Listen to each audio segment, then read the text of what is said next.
Hey everyone, welcome back. In this video, I am going to explain the OpenTelemetry Collector.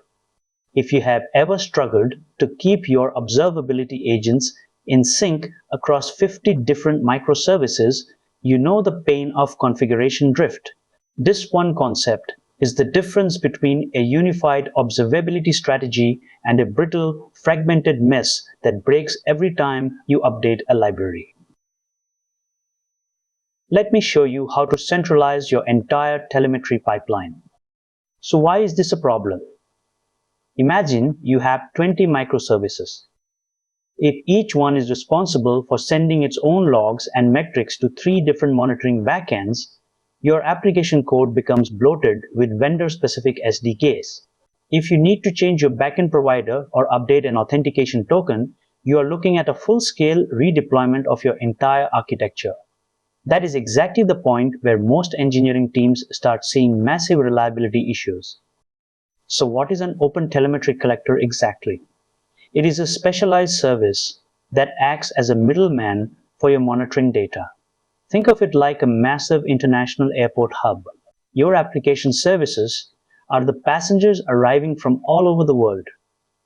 The collector is the central terminal. It takes in raw data, cleans it, filters out the noise, and routes it to the right destination, whether that is a database, a cloud monitor, or an alert system. It handles the heavy lifting so your applications can focus on actually running. This is how it works internally. On the left, your application sends data in a standard format. In the middle, the OpenTelemetry Collector performs 3 critical actions. First, it receives the data. Second, it processes it. This is where you can redact sensitive information or add metadata like server names. Finally, it exports that clean, structured data to your chosen monitoring tool. This decoupled architecture is why it is so powerful. So how do these components work together? Receivers are your entry points. They listen for incoming data, often using the OpenTelemetry Protocol or OTLP. Processors are where the magic happens. You can use them to drop noisy logs, add environment tags like production or staging, or even sample your traces to save on storage costs. Finally, exporters push the data to your final destination. Because these are modular, you can export the same data to multiple backends simultaneously. Before we get into the deployment, here are the prerequisites. You need a Linux system like Ubuntu 22.04. You must have sudo privileges to install and manage the collector as a service.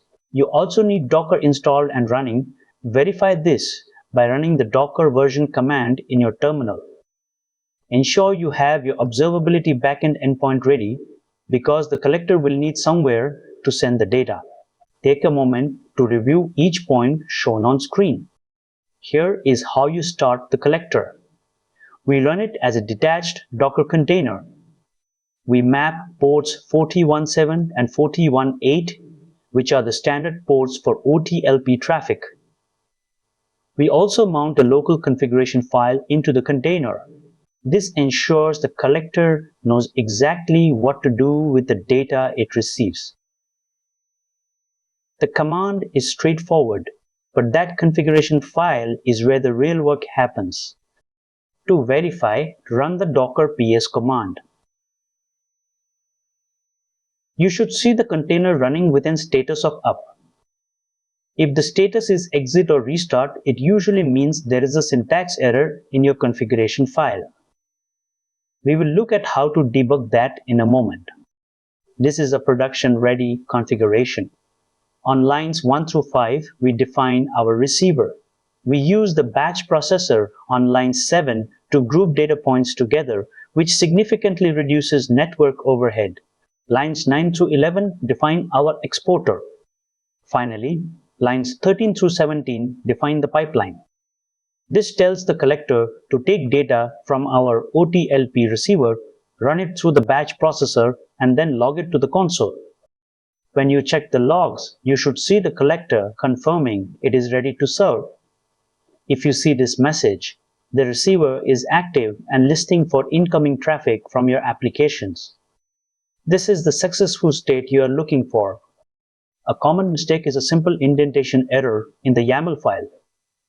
If you see this error, it means the collector cannot parse your configuration. YAML is very sensitive to whitespace. Always use spaces, never tabs. If you see a line number, check the indentation of that specific section immediately. The fix is to ensure your nested properties, like the batch processor settings, are correctly indented under the parent key. Notice how the send batch size property is indented exactly 2 spaces under the batch key. This structure is required for the collector to load the configuration correctly. Think about this. An online retail platform serving 5 million daily users was struggling during flash sales. Their pods were overwhelmed because they were doing all the observability work themselves. By switching to an OpenTelemetry Collector sidecar pattern, they offloaded the heavy lifting. The result? CPU usage dropped by 15%, and they stopped experiencing those performance bottlenecks during peak traffic. That is the power of offloading telemetry work.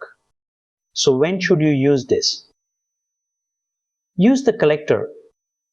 If you have more than 3 microservices, it simplifies your pipeline management significantly.